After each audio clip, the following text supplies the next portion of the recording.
नमस्कार, मैं हूं प्रदीप। आप थिंक 360 देख रहे हैं। राजस्थान में भजनलाल सरकार की आमद के साथ ही यह वादा और आने से पहले यह दावा कि भर्ती परीक्षाएं जो नीट एंड क्लीन होंगी। पहली जो प्रेस कॉन्फ्रेंस की उसमें एसआईटी का गठन और फिर भर्तियों में घोटालों, घपलों, पेपर चोरी, पेपर लीक और जातीय या खुद के निजी प्रिविलेजेस दे के लोगों का चयन आम बात थी, जिस पे लगाम लगाने का दावा किया गया। लेकिन क्या भजनलाल सरकार भर्ती और परीक्षाओं की व्यवस्था में पूर्णतः सफल रही है? जवाब नहीं में है। आज के ये नज़ारे, ये चित्र देखें जिसमें, और आज से पहले के भी, जिनमें भर्ती परीक्षा के लिए महीनों तक पढ़ने के बाद आने वाले बच्चों का जो जिस तरह से ये इसको चीरहरण से कम नहीं किया जा सकता। और ये सरकार कर रही है, कांग्रेस की भी कर रही थी, भाजपा की भी कर रही थी। मैं अक्सर कहता हूं, विधायन के सिद्धांत ज्यूरिस्प्रूडेंस, सरकार जिसका काम कानून बनाना है, विधायन के सिद्धांत ये कहते हैं कि किसी भी कानून का पहला उद्देश्य सजा देना नहीं है।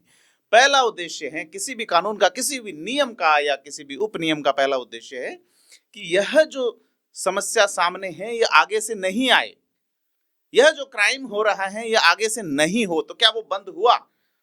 पेपर लीक नहीं हुए, लेकिन आप बच्चों के वस्त्र उतार रहे हैं, उनके धार्मिक प्रतीक जो उनको कहीं संबल देते होंगे परीक्षा के दौरान, कि हम अगर यह जो उनका एक सबकॉन्शियस माइंड हो या मेन माइंड में उनको ये लगता है कि भाई मेरे साथ, मेरी आस्था से जुड़ा हुआ है प्रतीक मेरे साथ रहेगा तो परीक्षा में अच्छा परफॉर्म करूंगा। आप देखिए, 1 घंटे पहले की एंट्री, बिल्कुल रिलैक्सेशन नहीं देना और तमाम चीजें उसी तरह से हैं। और यहाँ पे दो तरह के भारत नजर आते हैं, दो तरह की व्यवस्था। एसएससी के एग्जाम, यूपीएससी के एग्जाम और अन्य लोक सेवा से संबंधित केंद्र सरकार से रिलेटेड या अन्य व्यवस्थाओं से, जैसे नेट जीआरएफ हो, उनमें इस तरह की प्रॉब्लम्स नहीं होती। इन्हीं शिक्षण संस्थानों में, इन्हीं जो है वो सरकारी व्यवस्था वाले लोगों की ओर से एग्जाम लिए जाते हैं। वहां इस तरह से नहीं होता कि आप कड़े उतार रहे हैं, आप रुद्राक्ष उतार रहे हैं, आप ताबीज उतार रहे हैं, आप लड़कियों की चुन्नियां उतार रहे हैं, अब लड़कों की पैंट के हुक निकलवा रहे हैं।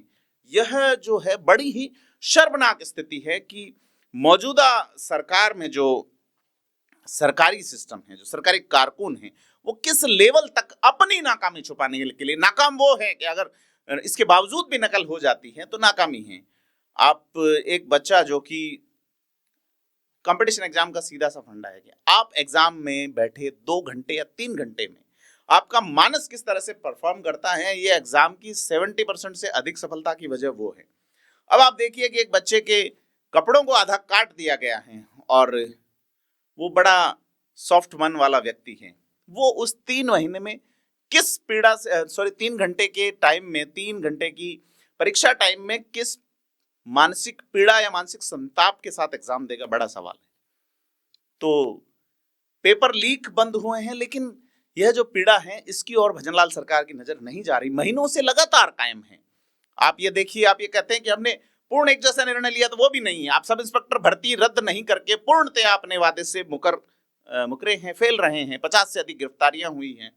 तो साहब सभी लोगों ने नकल नहीं की थी, वो तो फिर दूसरी परीक्षाओं के साथ भी था कि अगर आपके 500 की भर्ती ईआरओ, आरओ, ईओ या कोई अन्य भर्तियां भी रही है जिनको आप रद्द किया गया है, तो एक जैसा सिद्धांत लागू करने में पूर्णतः भजनलाल सरकार असफल रही है।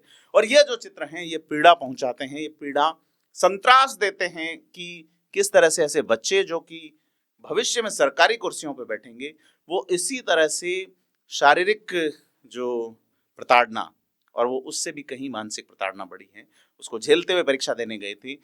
कैसे एक लोक सेवक बनेंगे, बड़ा सवाल है। आप इस सवाल का जवाब क्या देते हैं, हमें कमेंट करके बताएं और ये स्थिति कैसे बदलेगी इस पर भी विचार करें। धन्यवाद।